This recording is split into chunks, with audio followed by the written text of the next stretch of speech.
Hello everyone, welcome back to the official channel of IMU International. The IELTS listening test, you'll hear 4 recordings, and you have to answer 40 questions. Remember, you only hear the audio once. Let's get started. Part 1. You will hear a conversation in a gym between a customer and a receptionist. First, you will have 20 seconds to look at questions 1 to 3.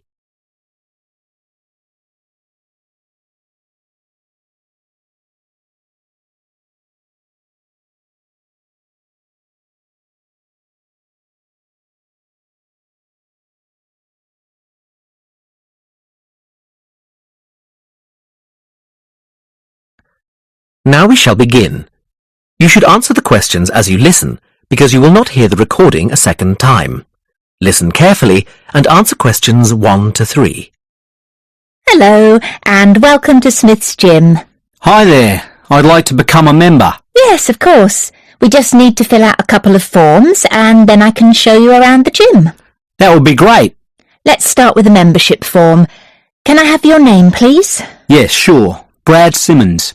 Is that Simmons with a D or without? Without. S-I-M-M-O-N-S. Got it. And can I take a contact number, please? Yes, sure. It's 04983 55521. Okay. 04983 55531. No, it's 21 at the end. Great. And do you have an email address? Yes, brad07@elemnet.com.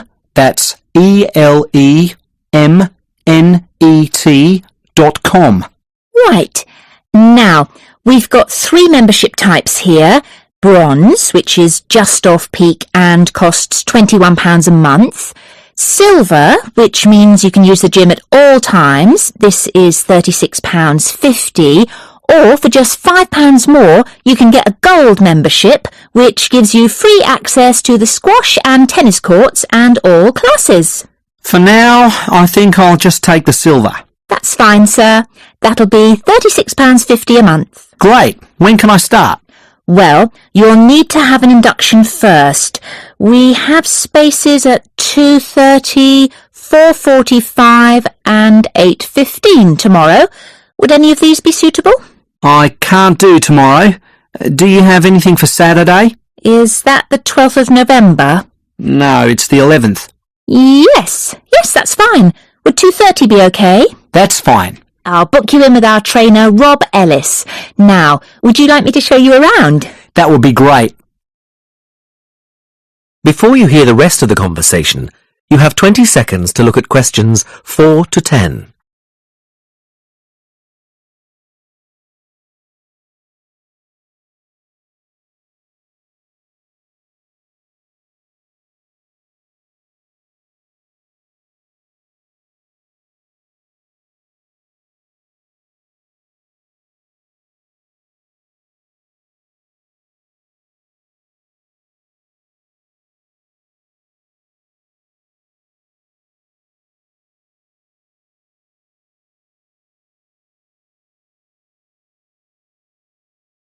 Now listen and answer questions 4 to 10. Okay, follow me. Let's go up the stairs to the main equipment room. As you can see, we have all the treadmills, bikes and rowing machines in here, and the weights are in the corner. Great. And is that the pool over there? Can I use that with my membership? Yes, at any time. Just go through the glass doors on the left.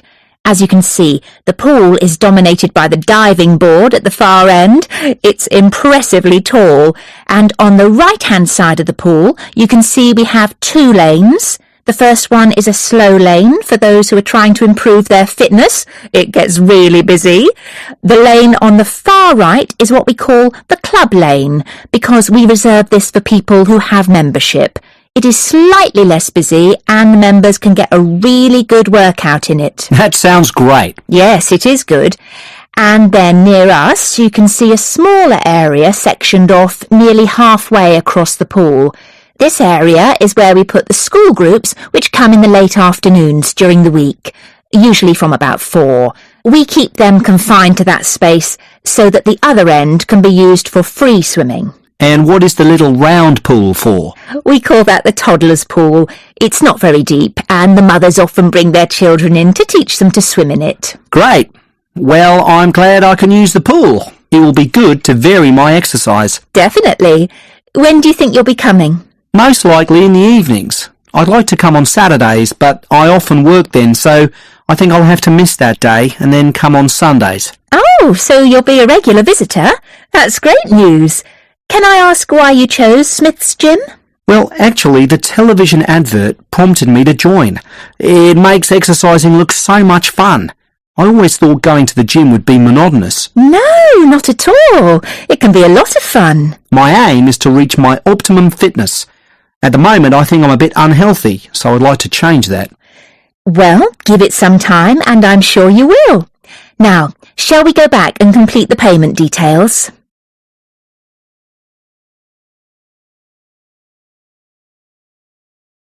That is the end of part 1. You now have half a minute to check your answers.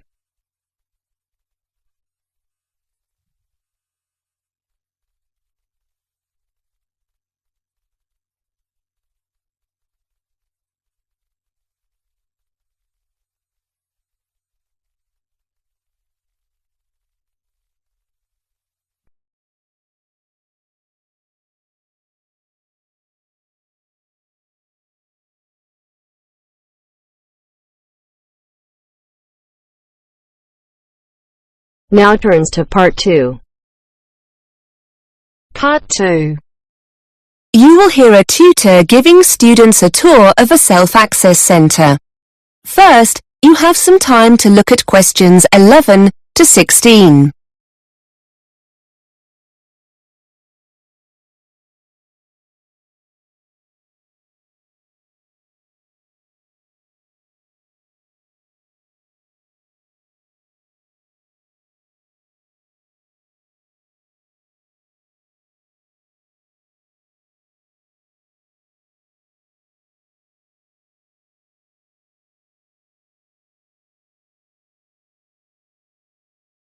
Now listen and answer questions 11 to 16. OK, so here we are on the first floor. The self-access centre is just along here on the left. This room's very popular with students and can get quite busy. When it's quiet, you can come here as often as you want, but if there's a lot of demand, such as coming up to exam time, we have to limit sessions to make sure everyone gets a chance to use the resources. If you'd like to follow me in. So, here we are. As you can see, it's a lovely bright room with lots of resources to help you with your English studies. Over there against the wall, we have a row of internet-connected computers. As you can imagine, these get taken very quickly with students wanting to check their email, Facebook, that kind of thing. Because of the demand, we ask students to try and stick to about 30 minutes maximum. You need to log in with your username and password. You should have created these already during your induction. Please do not share your details with anyone else, and please make sure you read our policy on using the internet. I mentioned the help desk earlier, and that's it over there, just past the computers in the corner. There are usually 2 members of staff available to help you, and these will often be teachers, so if you have any language questions, that's where you can go. Now, over there you can see the reference section. You'll find dictionaries, exam practice tests, vocabulary and grammar books. I should point out that these books are for reference only, and we don't offer a loan service. We are allowed to make photocopies of 1 or 2 pages, so if there's an exercise you need a copy of, ask the staff to help. Now, these computers on the oval table here, they're our high-spec PCs. You'll find programs to help you with your English, but also opportunities to practice other languages, such as Spanish, Chinese, German, several languages in fact. Some of them require a CD-ROM. You can collect them from the help desk. By the way, there's no internet connection on these computers, nor any office software for the time being.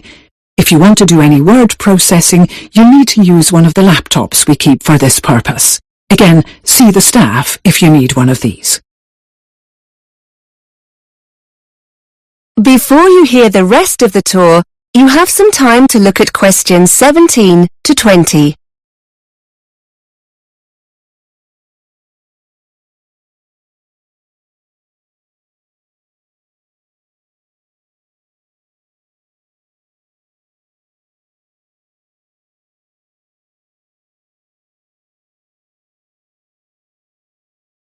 Now listen and answer questions 17 to 20. Some of you were asking earlier about extra listening practice, and these small rooms here are dedicated language labs. If you want to use this resource, see a member of staff to buy a set of headphones. And finally here on the left, we have 2 stands with our large collection of readers. These are simplified novels by well-known British authors like Charlotte Bronte, Charles Dickens and Shakespeare. The books are graded and you'll find lots that will be appropriate to your level. Unlike the reference books, you can take these readers home and keep them for up to 14 days. I think that's everything. The centre is open from 8:30 till 5:30 during the week, so as your classes start at 9, those of you who get here early can use the resource before your lesson. Although it's open all day long, it's booked by a tutor for their class now and again, so you might not be able to gain access if you have any free time during the day. It's best to ask the tutor concerned if it's okay to pop in. Oh, and it's open on Saturday as well, just for a few hours, from 10 till 1.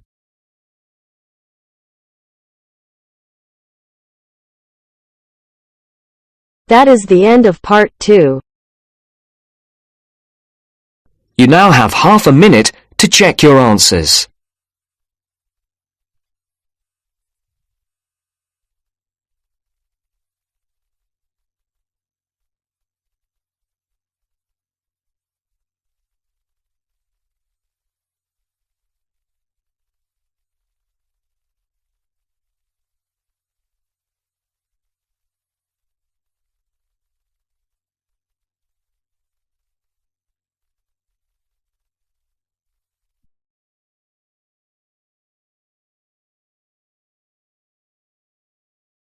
Now turns to part 3. Part 3. You will hear a talk about a company by a chief executive.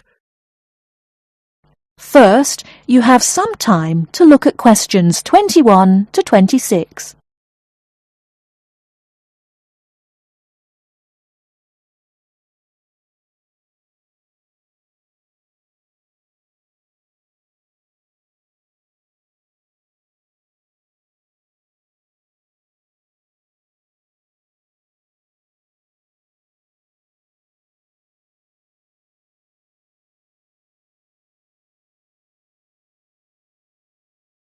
Now listen carefully and answer questions 21 to 26.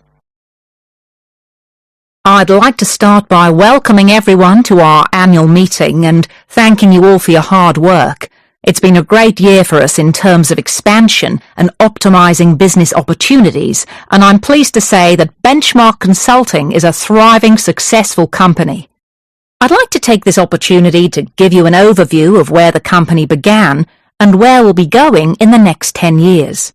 For those of you who've been with the company since the start, sorry if you already know all this, but we have so many new staff members that I thought it would be worth filling in some background information.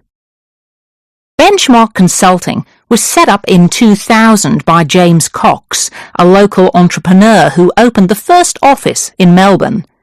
His real achievement was to create a new consultancy system which enabled clients to see which of the key areas of their business needed strengthening. James was incredibly successful with his system and started the company off on a journey of expansion.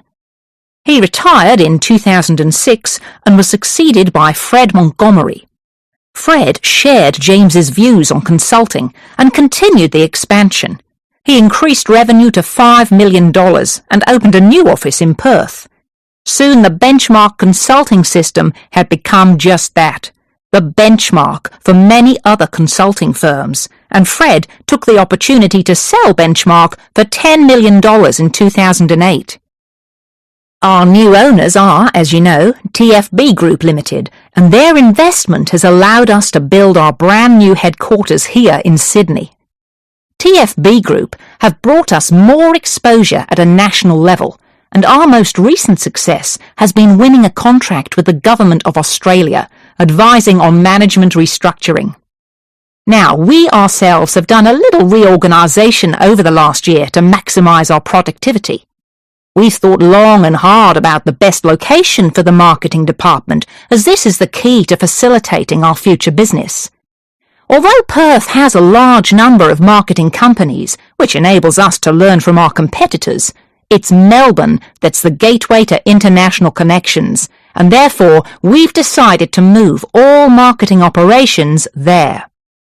In terms of professional development, we wanted to optimise the training programs available to our staff because training is vital if we want to remain competitive. As a result, staff training will no longer be here in Sydney, but instead will take place in the Perth office, where new facilities have been installed. Finally, we've looked at how to optimise our back-office administrative functions. Currently, each office has its own admin department. However, this is proving to be less efficient than we would like. In order to resolve this situation, all these functions will now be centralised here in Sydney.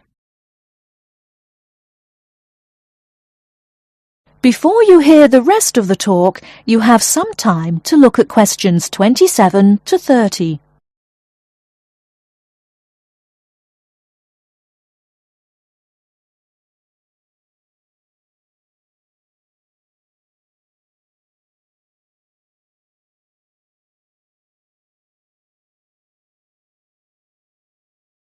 Now listen and answer questions 27 to 30. So, what does all this mean for the future? Well, after 10 years, I've decided that Benchmark needs a new vision for the future. I think it's time for us to divide up parts of the business into smaller units. Therefore, over the next 5 years, I aim to set up 2 small subsidiary companies in order to focus on international expansion in Europe and Asia. There are many organisations in emerging markets which could benefit from our experience and skills. Which leads me to the next point for future development, that of increasing our workforce. It's become clear that all our departments are understaffed, so we'll be taking on more employees over the next year. And the really good news is that to make us a desirable employer, all positions, current and future, will receive a salary increase of 10%. Lastly, I know that some people are worried about the financial aspects of having to move to another city as part of the restructure. So Benchmark will be providing a relocation package to all employees thus affected. This is because we would like you all to remain with the company for the foreseeable future. That is the end of part 3. You now have half a minute to check your answers.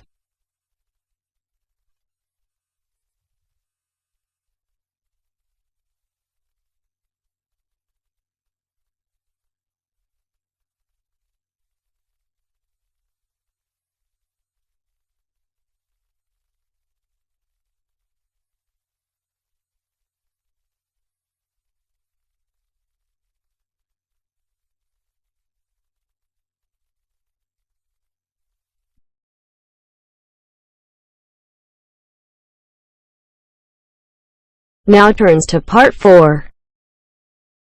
Part 4. You are going to hear a student giving a talk about her research project on the subject of urban design. First, you have some time to look at questions 31 to 37.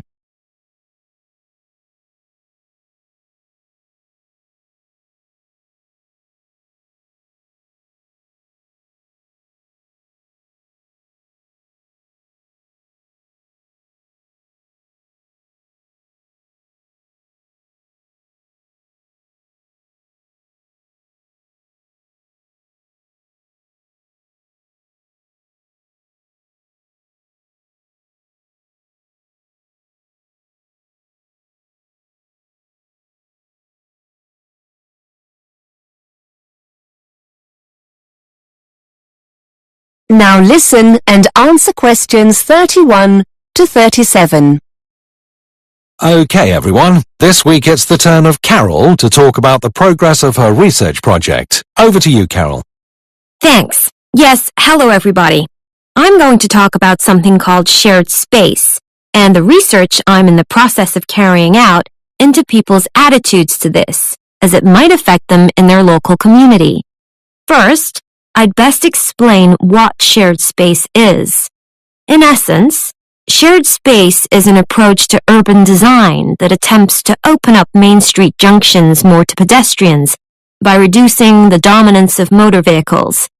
It's a form of planning associated with a Dutch road traffic engineer called Hans Munderman, who believed that, by sharing the space available, drivers become more aware of pedestrians and drive more carefully. Pedestrians are able to move more freely in this shared space, and the number of accidents is reduced. Shared space design is usually employed in urban centers where pedestrians congregate, such as in shopping areas. It usually results in demarcations between vehicle traffic and pedestrians being reduced or removed altogether. This includes features like curbs, road surface markings, and traffic signs. There are many examples of shared space in operation abroad and in the UK, for example in Kensington High Street in London and Giles Circus in Ipswich. In addition to a decline in accidents, those in favor of shared space also claim additional benefits such as a reduction in unsightly street furniture, like signs and metal guardrails, which can be replaced with more trees, planters, seating areas, and other aesthetic improvements determined by local people. With these urban centers easier to get around in, supporters claim that people are more inclined to shop there, and, as a consequence, the center can become a more thriving area for local people and businesses. Here are some before and after photographs of shared space developments to give you an idea of what it looks like. Despite all its advantages, shared space is opposed by various interest groups. Some motorist organizations claim that the system means drivers lose important information through the reduction of signage. Those representing blind people argue that removing features such as curbs, railings, and barriers between pavements and roads takes away familiar support and means this group of people cannot negotiate their way as easily as other road users. Cyclist representatives have also criticized some aspects of this scheme, arguing that, despite benefits, some cyclists feel more bullied by motorists and consequently less safe. Supporters of shared space themselves also point out that a lack of experience and understanding of shared space by planners can lead to negative experiences for all these groups. Before you hear more of the talk, you have some time to look at questions 38 to 40.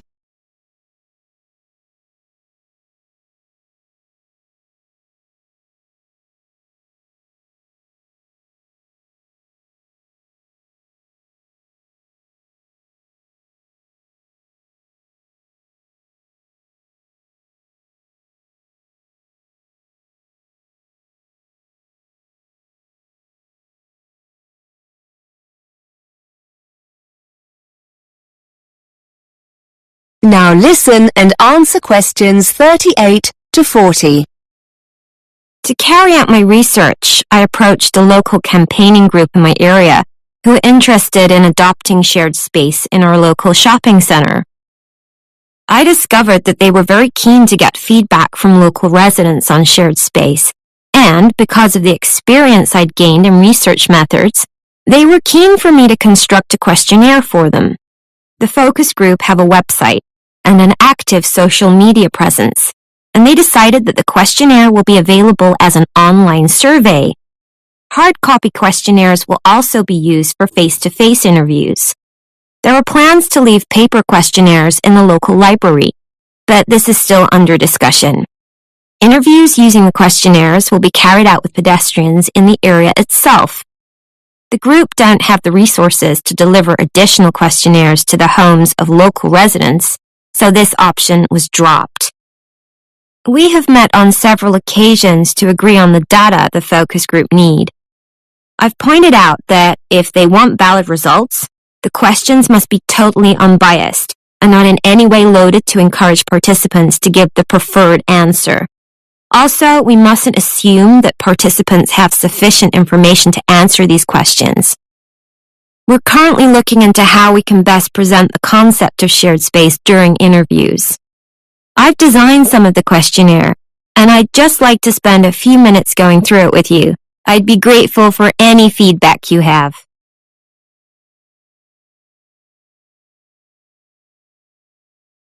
That is the end of part 4. You now have half a minute to check your answers.